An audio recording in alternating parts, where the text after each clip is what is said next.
Hola, muy buen día. Mi nombre es Hernán Acevedo y soy piloto comercial ATP FAA y actualmente me encuentro volando el Embraer 175 aquí en Estados Unidos.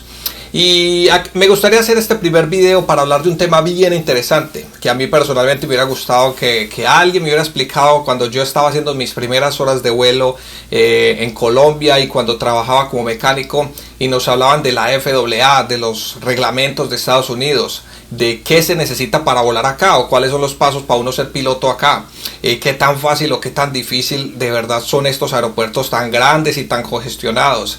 Y algo bien interesante que sé que a todos nos interesa y es cuánto gana un piloto comercial de una aerolínea acá en Estados Unidos. Entonces espero que les guste el video. Bienvenidos.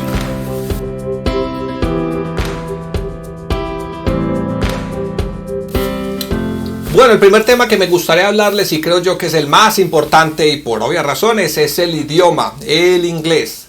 Tener un buen inglés es bien importante para poder volar acá en Estados Unidos, pues por obvias razones Estados Unidos es un país de habla inglesa y hay que tener en cuenta también que el inglés es el idioma mundial de la aviación. Entonces hay que venir con un inglés medio avanzado. Pero ojo, que hay que tener en cuenta que el inglés conversacional es muy diferente al inglés que nosotros utilizamos con la torre de control o con los controladores. Se utiliza un inglés técnico. Incluso he volado, cuando volaba como instructor con alumnos nativos, nacidos acá, full inglés, se les dificultaba mucho para entender lo que la torre, los controladores nos decían. Entonces he aprendido como algunos tips, pero se puede hacer lo siguiente, tener una preparación o un briefing. ¿O qué es esto? Simplemente saber o esperar qué nos van a decir. Por ejemplo, para taxiar. Antes de taxiar por aeropuertos muy complicados, con muchas pistas cruzadas, pistas de carreteo, tenemos el ATIS y sabemos qué pista se está usando. Entonces, al saber qué pista se está usando, sabemos nuestra posición y podemos planear por dónde nos van a enviar. Entonces ya más o menos sabemos qué nos pueden decir o por dónde nos van a enviar. Otro ejemplo es pidiendo la autorización o el clearance, la autorización para poder volar o para que nos den la ruta. Nosotros utilizamos una palabra craft. Esta palabra la usamos para tomar el clearance más rápido. ¿Cómo la utilizamos? La C es para el clearance, la R es para la ruta, la A es para la altitud, la F es para la frecuencia y la T es para el transponder. Es decir, si nosotros llenamos el plan de vuelo y sabemos por dónde dijimos o por dónde queremos ir, entonces ya sabemos la ruta y posiblemente nos la van a autorizar. El altitud, pues pedimos una altitud, nos van a dar esa altitud. Frecuencia, miramos el SID, que es el Standard Departure, y podemos ver en la carta por dónde es la ruta y ahí podemos ver la frecuencia que nos van a dar. Y el transponder, ese sí siempre es nuevo. También, si en algún momento no entienden algo, no les dé miedo decir say again o prácticamente es repítame. Ellos acá, estos controladores son bastante buenos y ellos si le sienten a uno como el acento latino y uno les dice say again, ellos le repiten a uno más despacio y más clarito. No les dé miedo decir say again, siempre es mejor que le repitan a uno y tener claro lo que le dijeron en vez de tratar y de asumir que me dijeron esto o lo otro. Entonces estos son los primeros dos tips. Bueno, ahora, ¿cómo puedo yo ser piloto acá? ¿Cómo llegamos a ser pilotos? Hay dos formas básicas de hacerlo y es con la parte 121 o con la parte 61. ¿Qué significan estos dos números? Simplemente son regulaciones. La parte 121 es como por decir las escuelas en Colombia, que usted tiene que ir a una escuela, sentarse a ver clase como un estudiante común y corriente, hacer unas materias, presentar exámenes y hacer horas de vuelo para poder sacar su licencia. Mientras que si lo hace como la parte 61, yo lo llamo como un hágalo usted mismo. Usted se consigue un instructor aparte, se consigue un avión rentado y usted mismo cumple sus horas de vuelo y al final le toca presentar un examen escrito, un examen oral y el check ride, que es un chequeo de todas las maniobras. Entonces usted es responsable si le quiere pagar al instructor para que le enseñe todo lo que necesita saber en tierra, o si usted lo quiere estudiar por su cuenta. Esta es la forma como más rápida de hacerlo y como la más económica, pero le toca esforzarse mucho a la persona porque todo le toca aprenderlo por usted mismo. Entonces le toca leer mucho y aprender mucho por su cuenta. Ahora, después de que ya tome una de las dos, la primera licencia que se saca, la licencia privado. Esta licencia privada simplemente es un piloto que es la licencia que le da los privilegios de rentar un avión y poder volar por hobby, con su familia, con sus amigos, pero uno no puede cobrar plata o dinero por volar como piloto privado. Luego que ya es piloto privado, entonces uno puede sacar la licencia comercial o la de instrumentos. Ya aquí se subdivide y usted puede sacar cualquiera de las dos. O saca primero la comercial o luego la de instrumentos. Si usted saca primero la licencia comercial y luego quiere sacar la de instrumentos, entonces le toca volar unas horas adicionales para poder lograr sacar la de instrumentos y ser añadida a la comercial. Ahora, si usted decide sacar su licencia de instrumentos primero, esta licencia se va agregada a su licencia de piloto privado. Y estas horas que vuela como instrumento, que vuela para sacar sus licencia de instrumentos, son tomadas en cuenta para agregarse a la comercial. Entonces ahorrará mucho dinero haciendo esto. ¿De qué le sirve a un piloto privado una licencia de instrumentos? Aquí hay muchas personas que tienen muchos ejecutivos, muchas personas que tienen sus propios aviones y vuelan ellos mismos. Entonces ellos vuelan en aeropuertos que solamente manejan rutas por instrumentos, salidas por instrumentos, aterrizajes por instrumentos. Entonces deben de tener esa licencia. O si quieren volar en mal clima. Ahora, cuando usted ya toma su licencia comercial y la de instrumentos, ya prácticamente se puede decir que puede salir a buscar trabajo. Pero en realidad sale usted con 250 horas y es relativamente poco. Otra parte que no quiero olvidar, si usted viene de otro país y quiere sacar la licencia y ya es piloto extranjero y quiere venir a homologar su licencia, es bien sencillo de sacarla. Simplemente con su licencia de piloto comercial se presenta a la FAA, paga un impuesto que ellos cobran y sin ningún examen, sin absolutamente nada, le van a entregar su licencia de piloto privado conectada a la extranjera. Entonces, si su licencia extranjera se vence también la de acá, la de Estados Unidos. Entonces, es como la forma de poder de sacar sus licencias acá.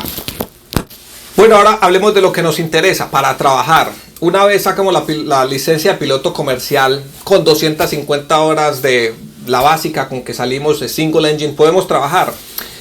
En realidad, para trabajar con estas pocas horas ya podemos volar en banner towers, que son los aviones que vuelan con publicidad o haciendo tours o haciendo fumigación en los campos.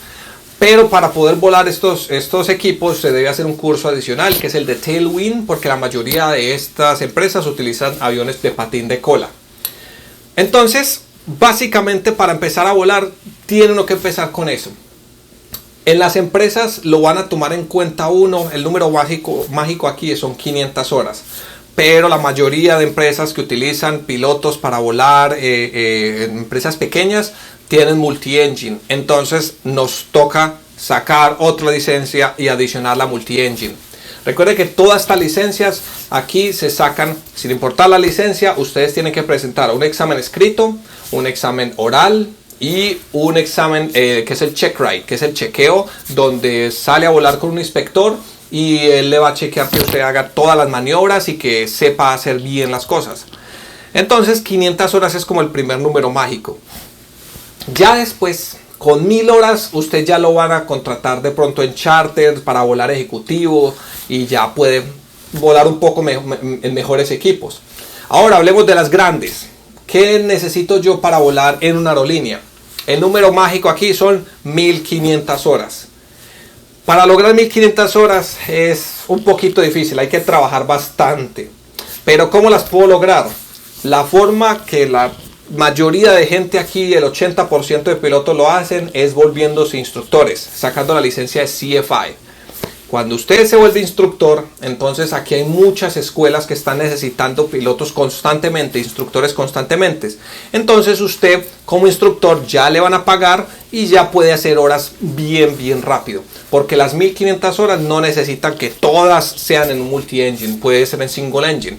Al final requiere unas cuantas de multi-engine, pero la mayoría no importa, puede ser en single engine. Bueno, una vez tengamos las 1500 horas de vuelo, entonces ya podemos aplicar a la licencia que sigue, que es la ATP. Esta ATP es la licencia requerida para poder volar en aerolínea. Las aerolíneas acá se dividen como en dos grupos, que son las majors, que son por ejemplo United, American Airlines, Delta, y las regionals o las regionales, que son por ejemplo Amboy, que es American Eagle, que le sirve a American Airlines, a SkyWest, Commute Air, Endeavor. Todas estas aerolíneas regionales son como las conexiones de las majors. Allá es donde vamos a empezar como copilotos o primeros oficiales siempre. Entonces, empezamos ahí, volamos un determinado tiempo de horas, pasamos a capitán, luego cuando estemos de capitán, pasa un tiempo también y luego vamos a pasar a las majors como primer oficial o como copiloto otra vez. Las aerolíneas utilizan algo que se llama el flow o el flujo, que es ellos van tomando los pilotos que van saliendo de las regionales. Y esto lo hacen en algo que se llama el Seniority Order. ¿Qué es el Seniority Order? Es como el orden en que van entrando o qué tanto tiempo llevamos en la compañía. Esto influye mucho también en los beneficios que todas las aerolíneas nos dan. Por ejemplo, si nosotros empezamos apenas hace una semana, nosotros empezamos en el fondo de la lista. Entonces, cuando ponen los horarios o ponen los open times o las horas extras, siempre se la van a dar a los que están más arriba. Y lo que va quedando se lo van dejando a uno. Entonces uno tiene que ir subiendo en esa lista. Es de paciencia.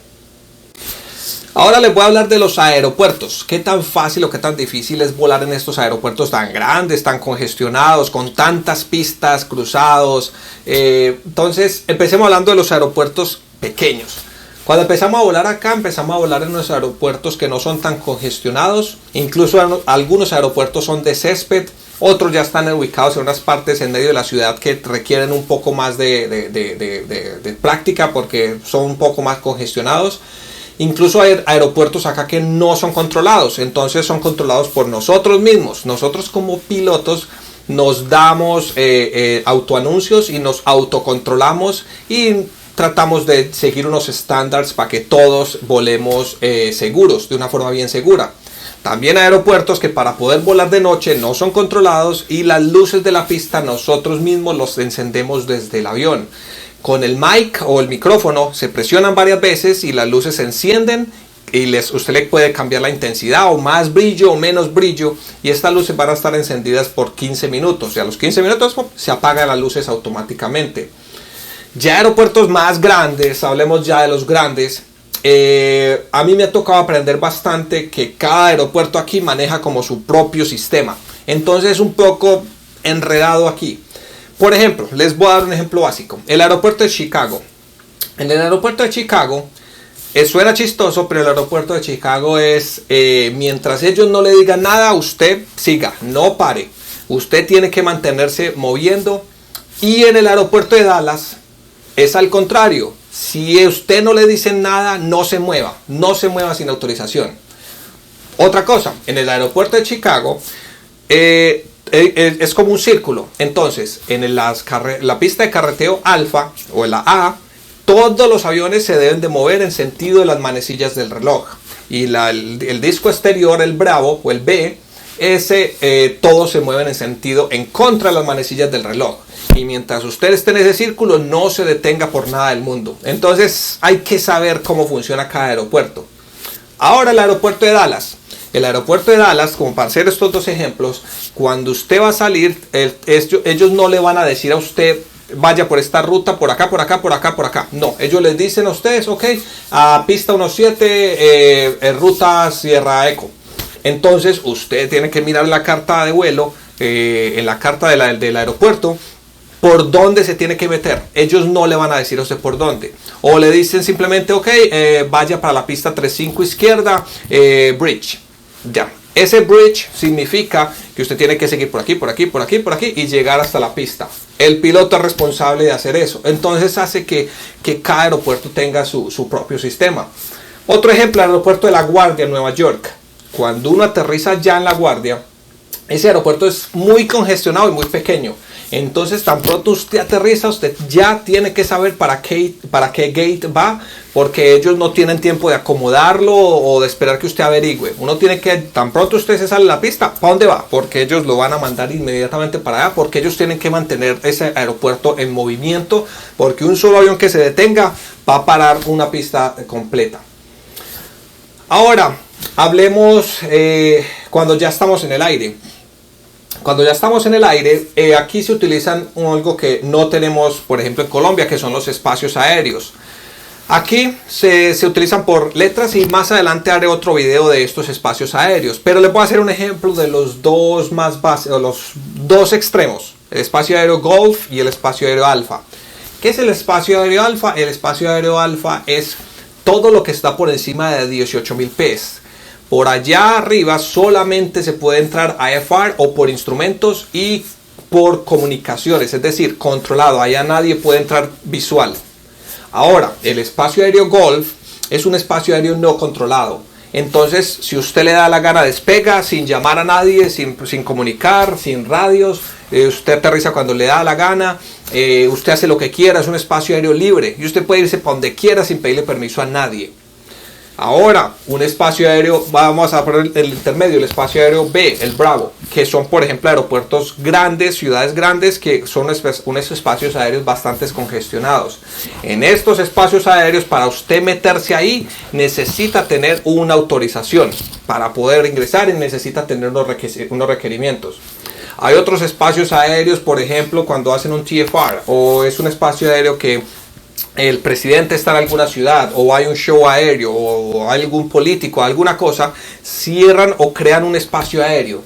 Este espacio aéreo, si usted se mete a ese espacio aéreo sin autorización, muy posiblemente usted se va a meter en problemas graves, tan graves de que hasta puede ser derribado, o depende de la gravedad de la violación que haya en ese espacio aéreo, entonces puede tener problemas bastante graves. Aquí la diferencia de estos espacios aéreos, a diferencia de Colombia, cuando yo volaba allá, siempre que uno va a salir en Colombia, usted tiene que llenar un plan de vuelo, tiene que ir a la torre, firmar, tiene que decir su ruta por donde va y tener sus alternos y volar controlado siempre. Siempre, siempre, siempre. Aquí no. Aquí usted simplemente, usted prende su avión, lo prendió, llamó a sus amigos, no tiene que decirle a nadie cuántos lleva ni para dónde va, se fue y aterrizó en el aeropuerto que le dio la gana. No tiene que llenar ningún papel ni en absolutamente nada. Puede hacerlo a la hora que quiera, teniendo en cuenta estos espacios aéreos y de no meterse al lugar que no puede, a un lugar indebido o sin autorización. Para aterrizar, aquí, como les dije, casi siempre hay aeropuertos que no son controlados. Simplemente usted tiene varias formas de saber por dónde aterrizar o cómo hacerlo. Usted simplemente, si tiene el ATIS o si tiene el AWOS o el ASOS, que simplemente son grabaciones que están constantemente diciendo el viento, el clima, qué pistas está usando. Entonces usted decide cómo aterrizar y cuándo meterse. Entonces lo hace usted mismo. Pero aeropuertos más grandes, avanzados, ya utilizan los sistemas por instrumentos para meterse porque es muy congestionado. Entonces uno muchas veces cuando yo voy a aterrizar en estos aeropuertos, cuando yo voy bajando, yo puedo ver la fila de aviones adelante mío, sé que hay detrás mío muchos aviones y los que vienen acá incorporándose para entrar. Entonces siempre es una fila gigante, es demasiado congestionado. Incluso aeropuertos como San Francisco y el aeropuerto de Chicago utilizan una aproximación que se llama el ILS-PRM, que son unas aproximaciones cuando las pistas son muy pegaditas, que somos dos aviones al mismo tiempo alineados para aterrizar. Entonces son las aproximaciones que nosotros tenemos que tener el entrenamiento y el avión tiene que tener unos equipos adicionales para poderlo volar. escuchamos dos frecuencias al mismo tiempo, entonces es una aproximación como avanzada para que cuando uno de los dos se desvíe un poquito, inmediatamente le dan la orden al otro de que se desvíe porque se vuela muy cerquita, entonces no hay tiempo para el error. O sea, un avión medio se sale, ya al otro le están avisando, quítese de ahí porque viene otro, se le está pegando. Entonces entra algo que nosotros le llamamos el transgression zone, que es la zona como de agresión, por decirlo así. Aquí en general, entonces, como les digo, hay más libertad para volar. Usted puede irse para donde quiera y hacer lo que quiera sin necesidad de hacer flight plan ni ninguna autorización. Entonces es bien interesante volar acá y se aprende bastante gracias a esto, porque hace que usted tome mucho más criterio al volar y usted lo hace más responsable para tomar toma de decisiones. Bueno, el tema que me imagino que todos están esperando y es el salario. ¿Cuánto se gana un piloto comercial acá en Estados Unidos en una aerolínea? Empecemos hablando del de CFI. Cuando ustedes empiezan a volar como instructores, el salario en las escuelas se paga es por hora y cada escuela maneja su propia hora de vuelo. Entonces, si usted tiene solamente la licencia de CFI de instructor básico, usted le van a dar un determinado de hora de vuelos y esto, si usted solamente tiene la CFI, usted raramente va a alcanzar para vivir relativamente, porque tendría que volar muchas horas para poder pagar un arriendo y poder pagar la comida y poder sostenerse. Tendría que tener como ese trabajo fijo y que le den muchas horas de vuelo para poderse sostener. Ahora, si usted saca la licencia de instructor de instrumentos o de multi-engine instrucción, entonces ya tienen más posibilidades de volar. Entonces, si con la CFI le dan un monto, pero con la IET o la licencia de instrumentos ya su pago sube un poco más, y si se vuelve instructor de multimotor le dan aún más pago. Entonces esto les va a ayudar más. Luego que usted ya empiece ya a volar como en estas escuelas, también tiene la posibilidad de volar en las corporativas. En una corporativa entre las 500 y 1000 horas ya se vuelve como más apetecido y ahí le van a pagar bien. Ya ahí sí le pueden pagar bien por hora de vuelo, pero ya se vuela poco. Entonces es como la balanza. Se vuela poco, le pagan muy bien por la hora de vuelo, pero no se van a sumar tantas horas. Entonces esta es como ya ustedes juegan como con la balanza. ¿Qué quieren hacer más rápido? ¿Dinero o hacer sus horas de vuelo? En una aerolínea les voy a poner mi ejemplo personal.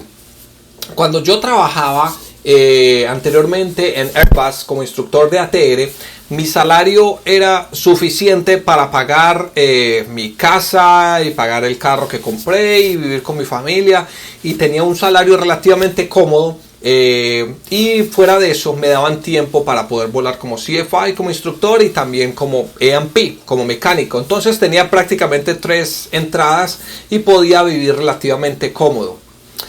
Ahora, cuando empecé a volar acá en la aerolínea, mi salario solamente es la mitad de lo que yo me ganaba en ATR, en Airbus. Pero estoy volando. Entonces, el salario al empezar es un poco bajo, para serles sinceros. Pero ya después, cuando se vuele a capitán, entonces como capitán ya el salario va a subir más. Adicional a eso también, como copiloto, yo también puedo hacer unas horas extras o hacer open time, que hace que el salario suba un poco más. Entonces se puede vivir un poco más cómodo. Ya cuando usted se vuela como capitán, ya ahí sí su salario empieza como a ser mucho mejor. Cuando ya pasa las majors, ahí sí el salario sí se ve mucho mejor. Y si pasa como capitán en los majors, pues claro, el sueldo ya ahí sí es muy bueno. Es decir, para ustedes empezar como copilotos en una aerolínea, tienen que tener en cuenta que tienen que sacrificarse un poco y no esperen un super sueldo como se imaginan, que es piloto de una aerolínea y que se ganan miles de dólares. No, en realidad se vive o se gana suficiente para pagar su casa, su comida, pagar su carro y vivir tranquilamente. Pero no es que les va a quedar mucho dinero para ahorrar. Todo es dependiendo de dónde vivan, qué casa van a rentar o cómo van a vivir. Pero es como el orden de salarios como se manejan aquí. En realidad esto es una decisión muy personal, que muchas personas incluso prefieren volar en corporativas porque le pagan más que en las aerolíneas, empezando en los regionales. Y sí, en realidad les pagan más, pero se vuela menos. y el trabajo es como un poco más inestable porque no se vuela tan seguido y en cualquier momento te van a llamar y vas a volar un montón de horas y te llega un super cheque. Luego al mes siguiente ya no se vuela tanto, entonces ya tu sueldo es más poco, entonces estás como en una balanza y jugando con esto. Bueno, esto es todo lo que les quería hablar, espero les haya gustado el video, denle like, compártanlo y si tienen alguna duda o algún comentario o algún tema que les gustaría que les hablara en el futuro, me escriben, con mucho gusto yo les estaré respondiendo lo más pronto posible. No dejen que nadie les tumbe sus sueños ni les corte sus alas. Para mí esto era prácticamente imposible, volar era imposible y hoy es más que una realidad, entonces sigan adelante, métale todo el esfuerzo y muchas gracias por ver el video. Hasta luego.